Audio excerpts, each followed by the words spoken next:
I lifted the gown from its hanger with both hands, careful like it might dissolve if I breathed too hard. The lace brushed my knuckles, soft and familiar, though I hadn't touched it in years. It smelled faintly of cedar and the lavender sachets I'd tucked into the closet ages ago. I stood there for a moment, letting the morning light through the curtains catch on the tiny pearl buttons, and something stirred in my chest. Not pride, exactly, but memory. It wasn't the dress that made me ache. It was what it had seen. The girl who wore it once danced barefoot behind a barn, laughed with her whole face, believing love would always feel that simple. I could almost feel the weight of James's hand in mine, the warm press of July air, my mother humming as she stitched the hemline. I blinked, wondering if that girl was still in there somewhere. Maybe quieter now, maybe smaller, but not gone. Her message came while I was brushing crumbs off the kitchen counter. Just a soft buzz, then the glow of the screen. Maybe try that blue suit you wore to the church fundraiser? It's more age-appropriate. I stared at it longer than I meant to. It wasn't cruel. Not really, but it rang louder than if she'd said nothing at all. That little phrase, age-appropriate, clung to me like static. I smiled when I replied, just a, thanks, I'll think about it. But inside, something pulled back. Like a door I hadn't realized was open suddenly closed. Locked even. She didn't mean to hurt me. I knew that. But there's a special kind of ache that comes from being slowly erased. Not hated, just trimmed away. I stood in front of the mirror and studied the face looking back. My eyes first, then the curve of my mouth, the way my neck sloped down, into shoulders I used to hold straighter. The lines on my face didn't shame me. They reminded me. These were the same hands that bandaged knees and buried rings, the same eyes that had seen children born and husbands lowered into earth. But this morning, my reflection felt distant, like a picture of someone I used to know. I whispered, "Are you still in there?" Not expecting an answer.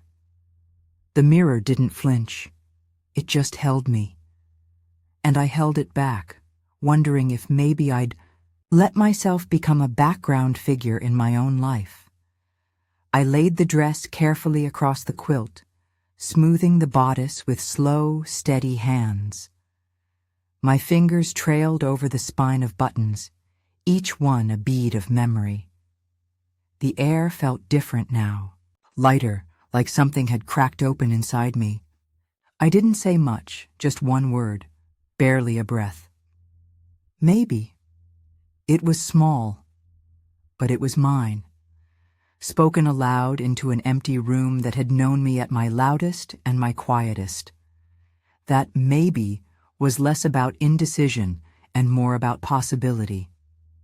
A flicker, a return. I sat on the edge of the bed, hands folded in my lap. I wasn't angry, not at her. What hurt more was how easily I'd agreed not to shine. I thought back to every family photo where I'd stood just off center, every time I'd let someone else take the last word. Every time I chose quiet to keep the peace, thinking it made me kind. But this morning, I didn't feel kind. I felt tired, tired of folding, tired of hiding the parts of me that remembered who I used to be. I folded the dress again, but not tightly. Not like I used to when I didn't know if I'd ever take it out again. I laid it gently on the bed, then smoothed the sheets and fluffed the pillows with care, not habit. There was a strange kind of stillness in the room, like even the dust had paused to listen. I stood there, hands on the corners of the blanket, and let myself breathe, not shallow, full.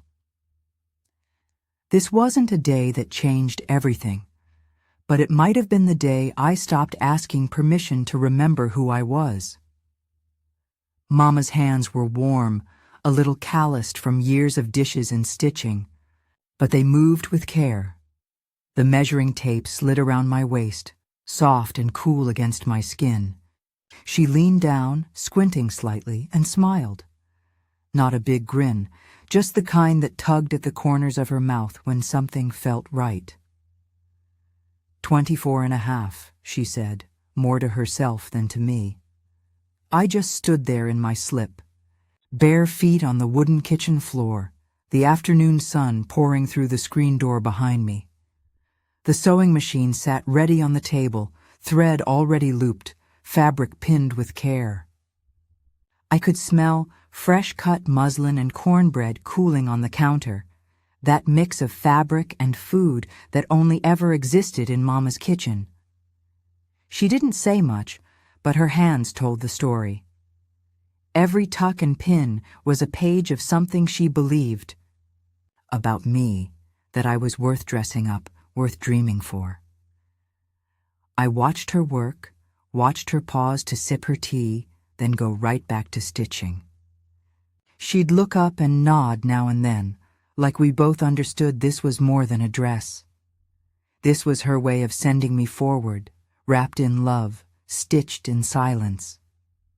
James laced his fingers through mine as we slipped past the barn, the hush of a summer night settling around us like a blanket. The grass was cool beneath our feet, and the hem of my dress caught on wildflowers and patches of dew. I didn't mind. I loved that the dress would carry pieces of the night with it. The stars were just coming out, blinking slowly into view. Somewhere behind us, the record player crackled out an old love song, half muted by the distance and the hum of crickets. "Here," he whispered, pulling me gently toward the clearing. "This is it." We stood in the middle of the open field, nothing around us but night and promise. I looked at him, his hair slightly messy, his smile easy and honest, and my heart filled with something I still don't have a word for. "I think this is what forever feels like," I murmured. He didn't say anything, just kissed my knuckles like he always did when words weren't enough. And I remember thinking, if I could bottle this night, this stillness, this love, I'd never need anything else. The music slowed, then looped back, skipping once, then again. We both stopped and looked toward the barn, where the old record player sat spinning, unsure of itself. James grinned. "Guess she's tired," he chuckled. I smiled and shook my head. "She's just catching her breath." He pulled me close again, and we danced anyway. Barefoot, careless, like we were the only two people who had ever fallen in love. The hem of my dress dragged in the grass, soaking in the moonlight, staining, with soft green from the earth below. His hand rested on my back, not heavy, just firm enough to say, "I'm here." His thumb traced slow circles there, and it felt like a promise he didn't need to say out loud. We didn't talk much. The stars watched us, the crickets hummed, and the world got very small in the most beautiful way. When the record skipped again, we just laughed, forehead to forehead, and kept moving. Because that night, love didn't need music. It only needed breath. Mama was already at the table when I came downstairs the next morning. She had the fabric spread out, her glasses perched low on her nose, and a cup of tea steaming quietly beside her. I took the end of the satin, holding it steady while she worked. The sewing machine buzzed in rhythm, like it had its own heartbeat. She didn't speak at first, just stitched, snipped, folded. Her hands were steady, her brow furrowed in focus. Then, just for a moment, her hand paused. She looked up at me. "Hold it tighter, sweetheart." I did, and we both blinked fast, pretending not to feel the tears threatening. I didn't know then what she was giving me. Not just a dress, but a legacy. A piece of her faith in me, sewn right into every seam, and she didn't know I was holding it like it might fall apart if I let go. When we finished, she ran her palm down the hem and said softly, "It's ready." What she meant was, "You're ready." But neither of us said that part aloud. I found the gown again in the back of the linen closet, tucked beneath old quilts and yellowed pillowcases. The fabric was softer now, faded in places, but the buttons still gleamed like tiny moons. It smelled like cedar and lavender. Mama's doing, I'm sure. She always believed everything worth keeping needed protection. I sat down on the floor, dress pooled in my lap, and let myself feel it all. The years had taken James. They'd taken Mama. They'd taken some of the shine off my dreams too. But not this. This gown had outlived promises, outlived plans. It had outlasted anniversaries and grief, Sunday mornings and silent nights. I'd kept it not because it still fit my body, but because it still fit my memory. And sometimes that's more important. I smoothed the skirt gently and whispered, "You're still here." I wasn't sure if I meant the dress or the girl who first wore it. Last week, I unfolded it again. My fingers shook as I lifted it from the box, not from age, but from everything it carried. Each pearl button seemed to hum with its own voice. Mama, laughing quietly as she pinned the sleeves.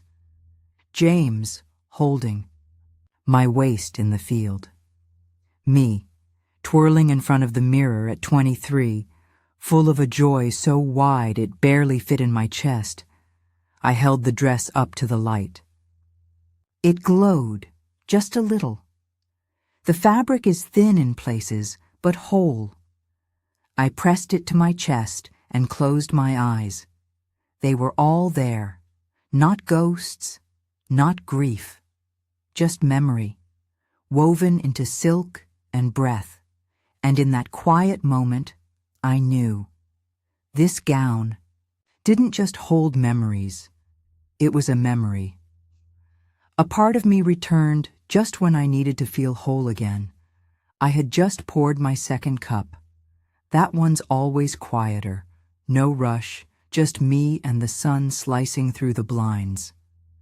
The house held its breath like it always did mid-morning, with the faint hum of the fridge and the last curl of toast lingering in the air. I sat down at the table, wrapped my hands around the mug, and looked out toward nothing in particular. Then the phone buzzed, one soft nudge against ceramic.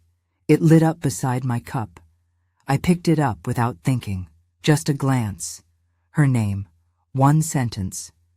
"Maybe try that blue suit you wore to the church fundraiser?" I stared at it for a moment, then read it again. My coffee was still warm, but suddenly it felt thin, bitter somehow, like I'd just been reminded that even when I'm invited, I'm still expected to stay small, more age-appropriate. Those were the words that stuck, more than the sentence itself. I read them again, slowly, like they might soften the second time, age-appropriate, as if there's a time limit on feeling beautiful, or noticed, or enough. I smiled as I typed my reply. "Sure, I'll take a look," but I didn't mean it. Not really. My fingers hovered over the keys a second too long, like they were waiting for me to say what I actually felt. I didn't. The mug in my hand was warm, but my palms felt cold. I brought it to my lips, took a sip I didn't taste, and stared across the kitchen like something had shifted. It wasn't what she said. It was what it left out. The quiet message behind her words. "You're too much. Take up less space." And I'd heard that tone before. The hallway creaked as I stepped toward the back room. I didn't even have to turn the light on. I knew exactly where it hung. The blue suit. Pressed, folded on its hanger, still inside the dry cleaning plastic like it was waiting for one more compromise. I pulled it out and let the plastic fall to the floor. It smelled like starch and stillness. I'd worn it to potlucks, fundraisers, quiet places where I was expected to serve, not speak. I looked good in it, people always said. Respectable. That word used to feel like a compliment. Now it felt like a cage. I held the hanger in both hands, arms heavy. It was safe. It would keep things smooth. No questions, no glances. But in that dim little room, dust dancing in the air, I wondered, was I really about to wear it again? Just to be agreeable? I've worn quite more than I can count. Holidays where the table buzzed with opinions I didn't share. Family photos where I stood behind everyone else. Dinners where I dressed just right, smiled just right, and disappeared perfectly. That suit had been my uniform for peacekeeping. But peace isn't real if it costs your voice. I held it up to the window. The light caught the fabric just right, like it was waiting for my answer. I don't know what shifted, maybe nothing.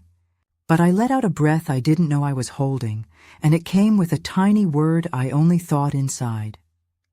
No, I typed out a polite reply, because that's what you do. I was raised right, raised to keep things smooth. Thanks, I wrote. Appreciate. The suggestion? I even added a smiley face, out of habit. But my hands felt heavy, my shoulders slumped. That smile on the screen didn't feel like me. It felt like a version of me I kept handing out so others could stay comfortable. I set the phone down. It lit up again, briefly, then faded. The kitchen got quieter. The light had shifted, dimmer. Now, my coffee had cooled, and for once, I didn't go warm it up. I just sat there, let myself feel it, and for the first time in a long while, I didn't apologize, not even to myself, for feeling hurt. I didn't write back again. I let the message sit there, let the silence stretch, not out of spite, not because I didn't care, but because I didn't have to fill the gap this time. I stood at the counter, hands on the cool wood. The light had turned golden. I could hear the soft breeze whispering through the open window and birds shifting in the trees outside. There was something about that hush, the kind that used to scare me, like it was begging to be filled with explanation. This time, I let it breathe. In that silence, I could almost hear my own voice coming back, the one that didn't explain herself, didn't soften her edges for others. And I thought, maybe this is what grace really looks like. Not smiling through it, just being still, holding your own space without shrinking. The sky was turning that soft kind of pink you only get when the day is folding itself up gently. I sat on the porch with my tea, rocking slowly, letting the heat of the mug warm my hands, even though the air was still mild. The wood beneath me creaked now and then, the birds quieting one by one. A dove cooed in the distance. Everything was settling, everything except me. I kept waiting for the ache in my chest to ease. I thought the colors in the sky might help, or the silence, but disappointment isn't loud. It just stays, lingers like perfume from a guest who left hours ago. I sipped slowly, eyes on the horizon, and thought, why does it still surprise me when it hurts like this?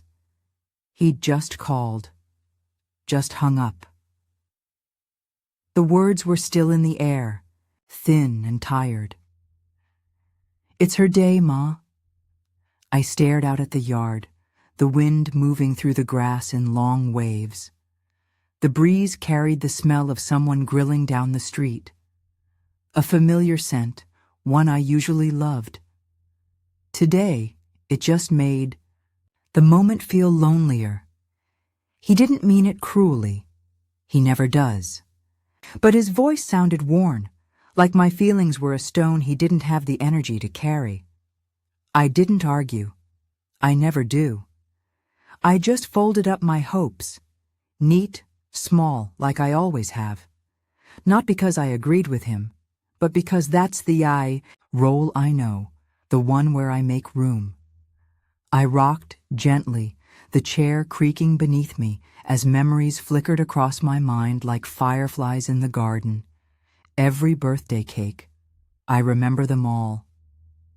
His 5th, with the dinosaur he begged for. His 10th, when the power went out, and I lit 20 candles just so he wouldn't notice. His 16th, when I cried quietly over the frosting because he barely looked up from his phone. I remembered the soccer games, too. The ones where the rain soaked through my coat, but I clapped anyway, soaked and proud. And the day of his prom, when he ripped the button off his tux, and I canceled my doctor's appointment just to sew it back on before. Pictures. He doesn't remember those things. But I do. Everyone. A mother remembers the days she chose her child over herself, even when the child has outgrown the memory. When I'd said goodbye on the phone, I smiled. Not because I felt like it, but because I didn't want him to feel bad. It was automatic, that smile. Just muscle memory now, like breathing. It's okay, I'd said, light and easy. Don't worry about me. But as I sat there on the porch, the light above me flicking on with a soft click, I realized how often I carried the weight of other people's comfort, quietly, without being asked. And that smile, that little line across my face, it hurt more than the words did. I thought back over all the years I'd bent myself into the shape others needed. At the time, I called it love, making room, letting others take the space while I filled in the edges with grace and quiet. But that night, something in me finally named the truth. When love never takes up space, it starts to disappear. I didn't blame him. Not really. My son didn't mean harm. He never does. But sometimes the harm doesn't come from intention. It comes from absence, from the ache of not being seen, even by the ones you gave everything to. It wasn't loud. It was a soft crack, the kind you hear when an old teacup finally gives into the years and splits down the middle. You don't scream. You just notice. I sat there on the porch, alone, the house behind me still. Just one light on now. And I felt it. Not in my chest. Deeper.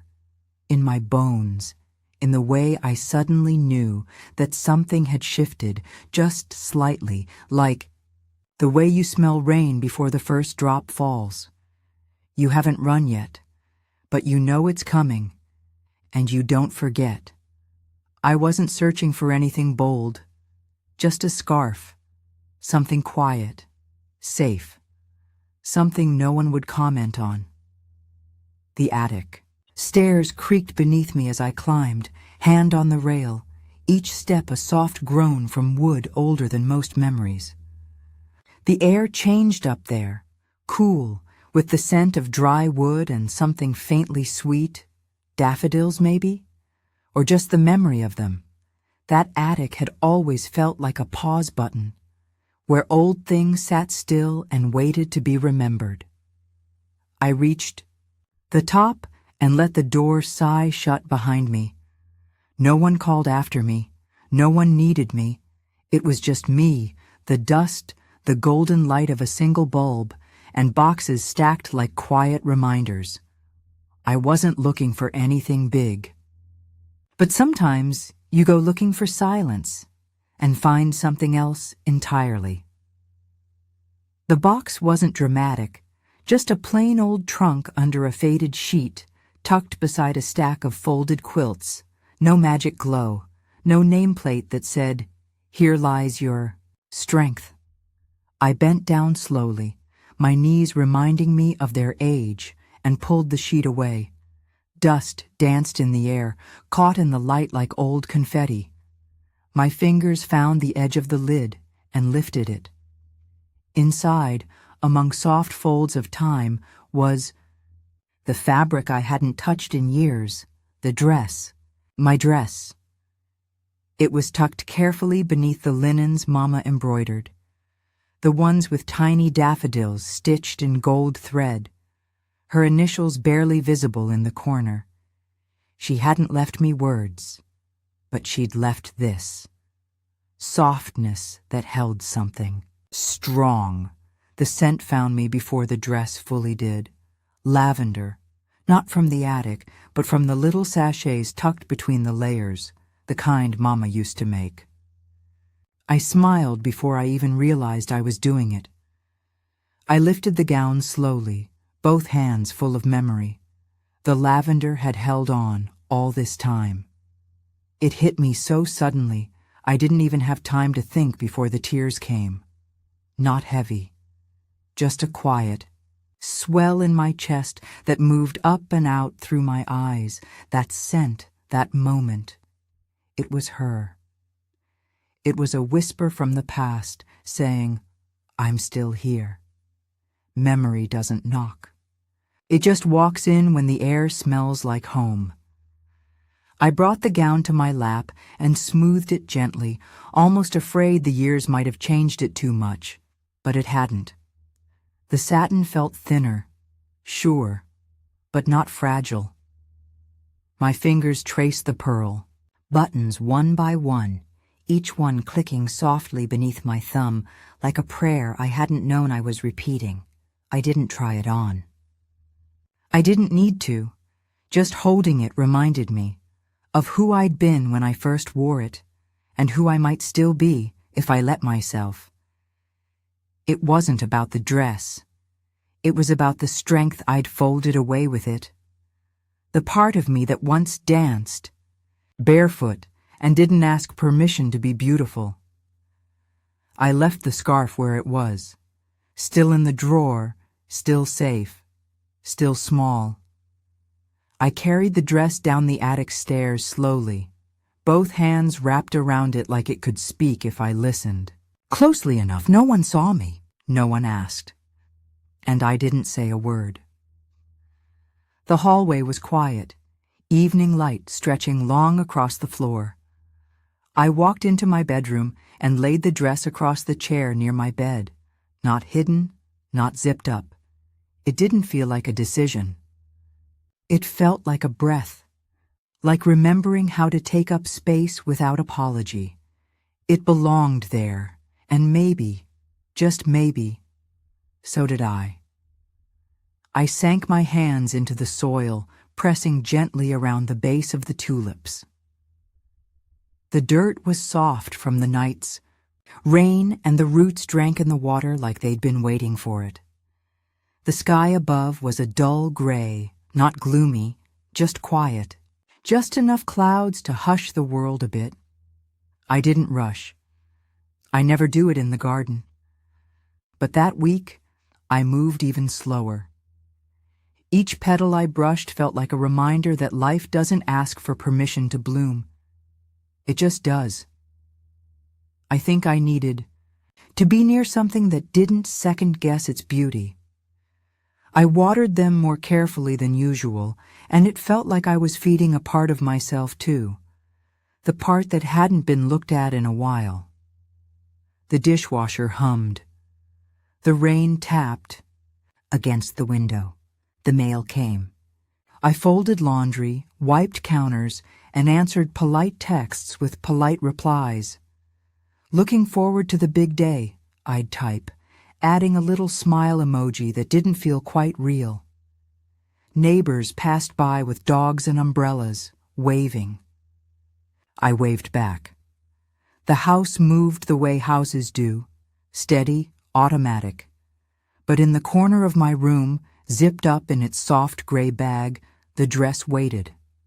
Not loud, not glowing, just there. Every time I walked by, I felt it. A presence, like a breath. You almost forgot to take. Not pressure, not drama, just a quiet invitation. A heartbeat I hadn't listened to in years. Each evening, when the light turned gold and the day had exhaled, I went to my room and unzipped the garment bag. Slowly. Like a ritual, my fingers skimmed the satin, not to admire, just to remember. I didn't try it on. I didn't need to.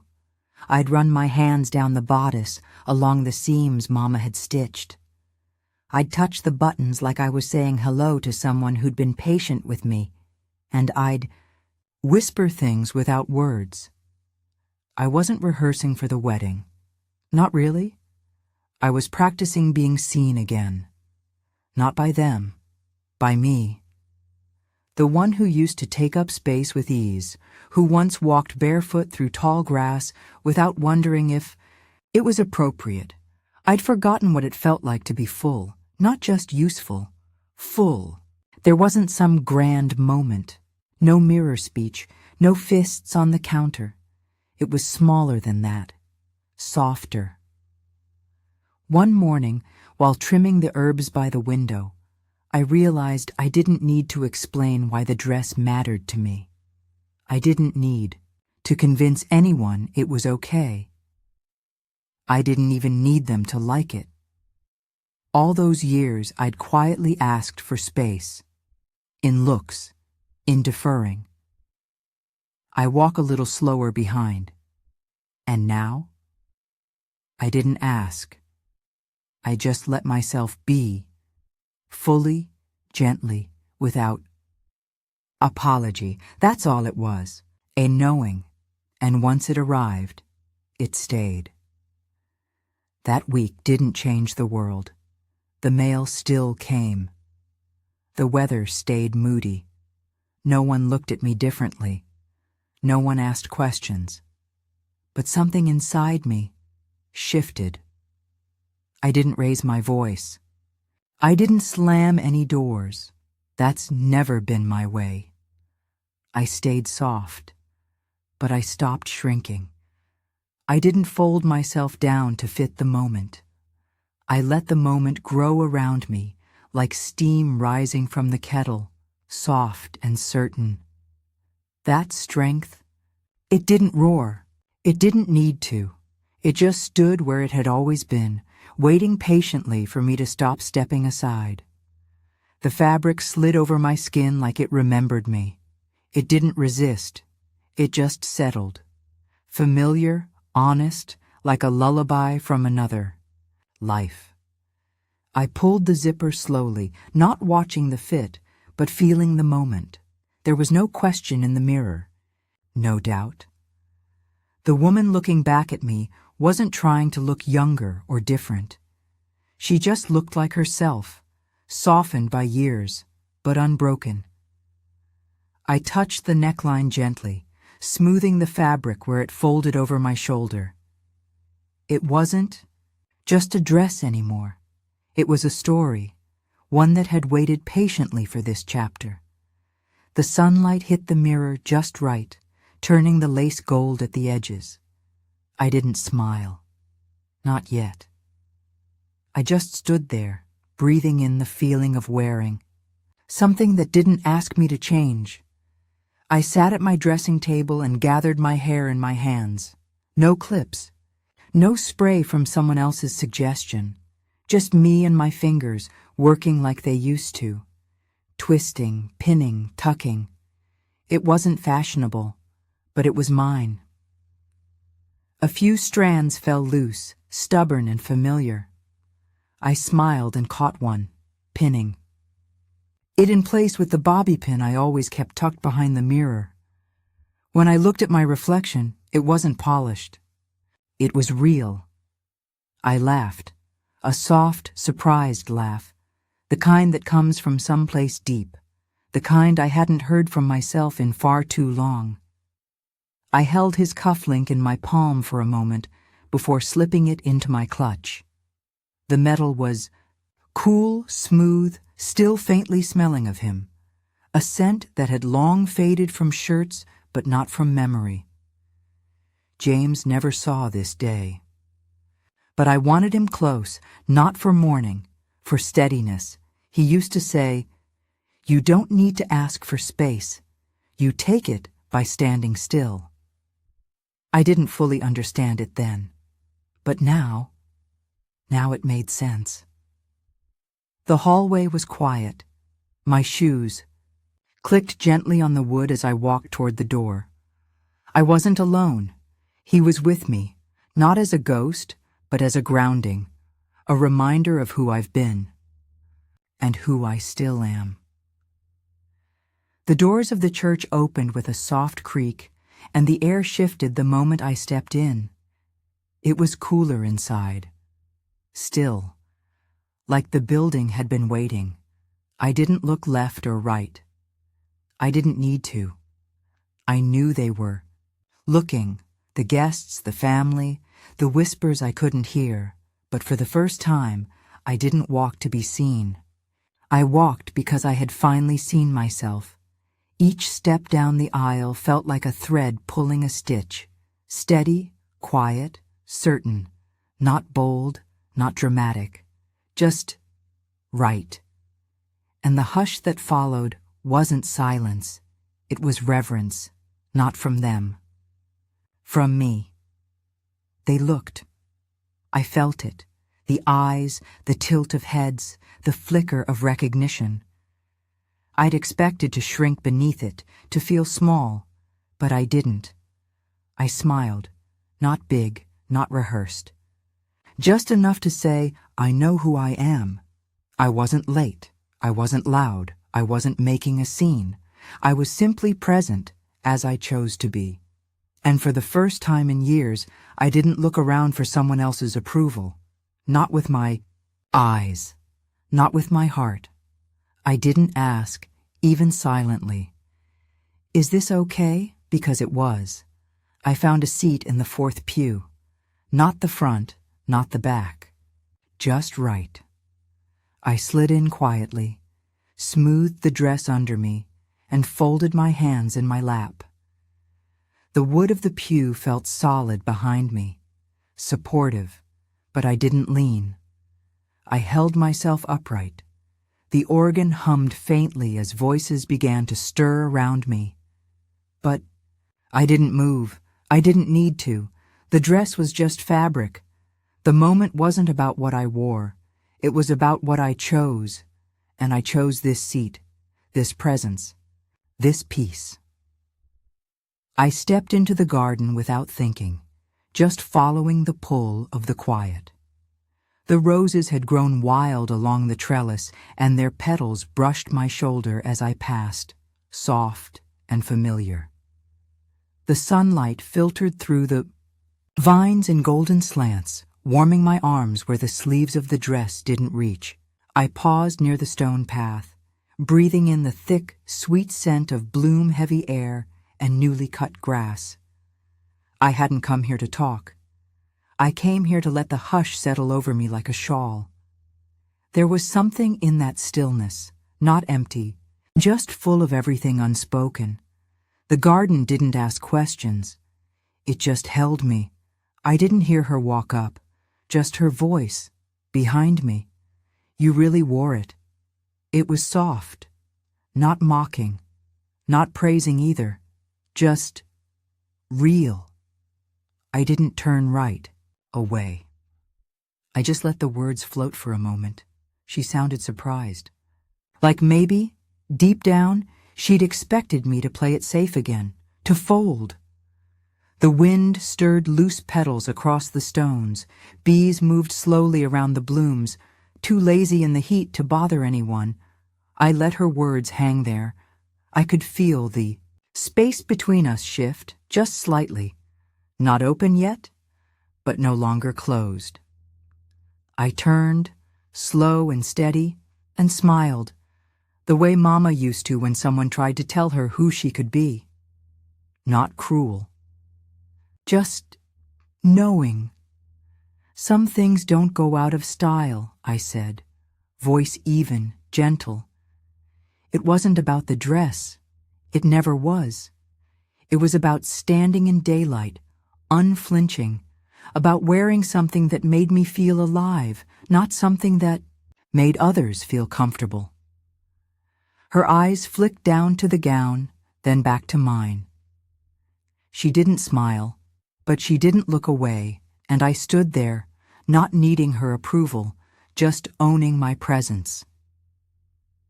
Sometimes that's all a woman needs, to show up without apology. She didn't walk away. There was a pause. Not the kind that ends something, the kind that waits to see if it might become more. She looked like she wanted to say something else. Maybe I couldn't find the words. Maybe I didn't trust them yet. I didn't feel the silence. I didn't rush in. I let it sit between us like a thread, loose but unbroken. The breeze picked up again. A petal fell slow, landing near the tip of her shoe. Somewhere in the distance, I heard laughter, light, far off, from guests still caught in the swirl of the day. But here, in this small space, everything slowed. I wasn't waiting for her to say she was wrong. That wasn't what this moment was about. I didn't need her to understand the dress or the choice. What I needed, truly, was to speak without flinching, to exist in full color, to feel my voice settle into the air and know it belonged there. That day, I gave myself that, not her blessing, my own. She didn't interrupt. She didn't defend, and for the first time in a long time, I felt full. Not in spite of her, just without waiting for her to catch up. We stood there longer than I expected, not talking, just standing, breathing the same air. The roses swayed. Above us, their petals shifting gently in the breeze, as if they were listening too. No tears, no breakthroughs, just stillness. She didn't step closer. But she didn't step away. And sometimes that's enough. Sometimes healing doesn't look like a fix. It looks like choosing to stay. The garden was starting to dim when I found my way to the fountain. That old stone one tucked behind the roses, the one James used to clean with a toothbrush just to keep the moss neat. I sat down slowly. The stone bench was cool through my dress. The water made that soft, steady sound it always did, like breath in a quiet room. I wasn't hiding. I just needed stillness, the kind of hush where nothing presses in, and your own heart feels like it has space to stretch. Twilight settled around me gently, and the air smelled like damp stone and jasmine. I let it all come over me. Not sadness, not joy, just stillness. Didn't want answers. I didn't want anyone to tell me I was right or wrong. I just wanted to sit beside something older than me, something that never needed permission to exist, and listen to the sound of water remembering how to fall. I heard him before I saw him, that faint scrape of his loafers on gravel, familiar, heavy in a way that had nothing to do with weight. He didn't call out, didn't ask if he could sit. He just did. I kept my eyes on the fountain, but I felt him settle beside me, felt the air shift, the way it always does when someone carries 1,000 things they never say. We didn't touch. Not yet, but the silence between us felt full, like all the years I'd mothered him had just folded themselves neatly between us. Soft, worn, familiar. The sky had deepened to indigo. 1 or 2 stars blinked into place, quiet and patient. Didn't apologize, and I didn't demand it. We just sat, 2 people breathing through the years they hadn't named out loud. His hand moved slowly, tentative, almost unsure. But I could tell it wasn't performative. It was instinct, like the way he used to reach for my fingers in crowded stores when he was little, before he even knew to be embarrassed by it. This time, his hand was bigger, rougher. It paused beside mine, not forcing, not pressing, just there. For a few moments I didn't respond. My fingers stayed still, resting on my thigh. I could feel the blood in my wrist, the pulse in my palm, and then I moved, just enough to let our hands meet, skin to skin, not tightly, just enough to remember. He didn't squeeze. He didn't let go. The crickets had started to sing by then. Moonlight made everything softer. His profile, the wrinkles in my dress, the space between what was and what still might be. That small touch didn't fix anything, but it held something, and that was enough for me to stay. He didn't rush to speak. And when he did, his voice came out low, careful, like it might bruise if he said too much. "You looked like yourself today." That's all he said. Just that. I blinked once and looked down at the fountain water, rippling gently in the night. Breeze, catching moonlight in little crescents. He'd seen me, not the outfit, not the defiance, me.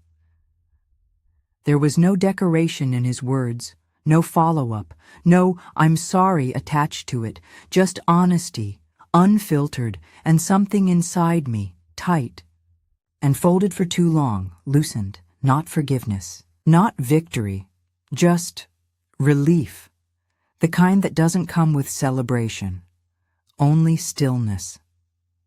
I nodded. Couldn't quite speak yet. My throat caught around the lump sitting there, too stubborn to swallow. But I didn't need to say anything. That one. Sentence, "You looked like yourself today," carried more than any apology he could have offered. It didn't make things perfect, but it made this moment enough. I didn't need him to rewind the clock. Didn't need him to find the right words he never said before. I just needed him to sit beside me. Here. Now. And know me. The breeze picked, up just enough to lift a strand of my hair across my cheek. I tucked it back behind my ear as the garden lights blinked on one by one behind the arbor. Warm, faint, like hope if you don't look straight at it. I didn't smile, but I felt full. Not patched up, just seen. We didn't speak after that. We didn't need to. The quiet wasn't awkward. It was familiar, safe, like a song you once knew by heart and didn't need to sing aloud. We sat side by side, hands still resting together, listening to the water, the crickets, the night. It wasn't healing through conversation. It was healing through presence. The kind only family knows how to give, when words aren't enough and also not required.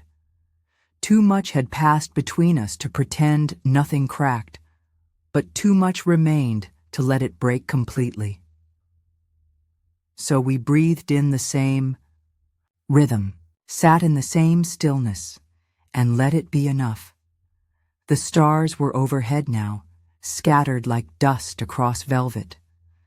The fountain shimmered with their reflection, soft silver moving gently through stone. I closed my eyes for a moment, just to feel the night on my skin, and I knew. This moment wouldn't change everything, but it had already changed something. I stood by the mirror, the room quiet except for the faint tick of the wall clock. My fingers found the zipper, and I slid it down slowly, without rush, without hesitation. The fabric loosened and fell from my shoulders like a breath I hadn't let go of in years. It didn't feel like sadness. It felt like reverence, like thanking the dress for carrying something sacred, then letting it rest. My bare arms caught the cool air drifting through the open window. The lamp on the dresser cast a golden glow across the walls, soft and steady. The gown slipped down my body and pooled gently at my feet.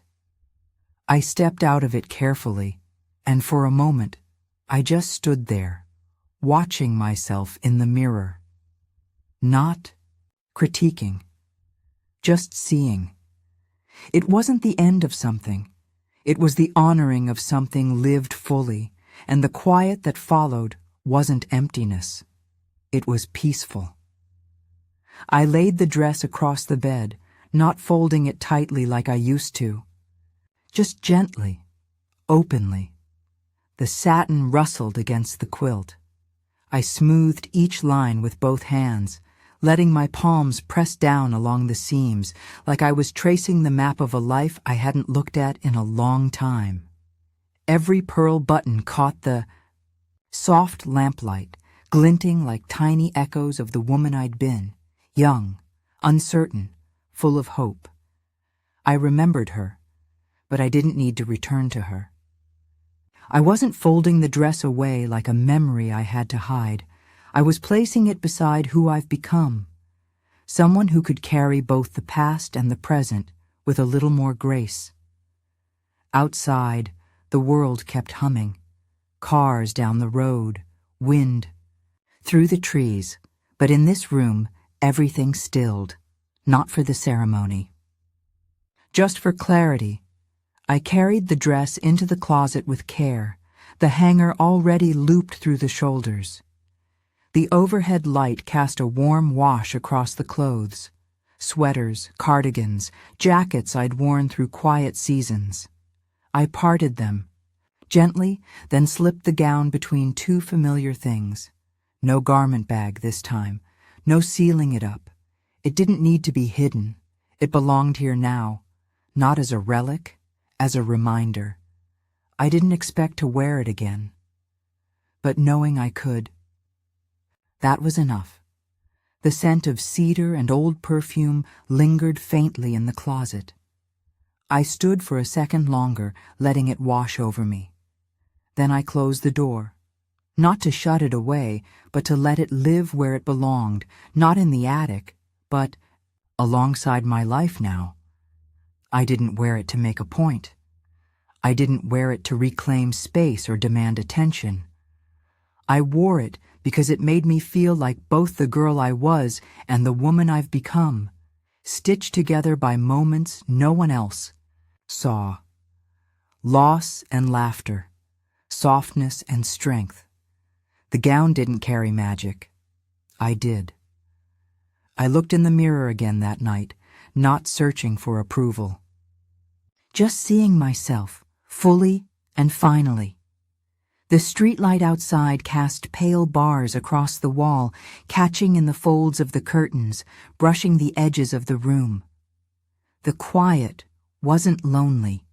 It was mine, whole, still, full of breath. I sat on the edge of the bed, hands resting on my lap, and let the calm come over me like a shawl around my shoulders. I didn't wear it for them. I wore it for myself. The dress didn't rewrite my past. It didn't undo years of folding myself into what others needed. But it reminded me that grace lingers, that style never asks permission, that history lives in seams, soft but unbreakable. It reminded me that love doesn't leave just because time does. I turned off the lamp, letting the glow fade slowly, and pulled the blanket up over my legs. My body relaxed before my thoughts did. And then finally, they caught up. It wasn't about being seen. It was about showing up for myself. The dress now hung in the closet, but the strength I'd found in it, that stayed with me. Even as the room dimmed, even as I closed my eyes, even as I let sleep come in, quiet, certain, and whole. I never thought slipping into an old dress would help me step back into myself. If this story reminded you of a moment you quietly reclaimed your voice, I'd be honored if you shared it below. And if you'd like to walk with me through more stories like this, you're always welcome here.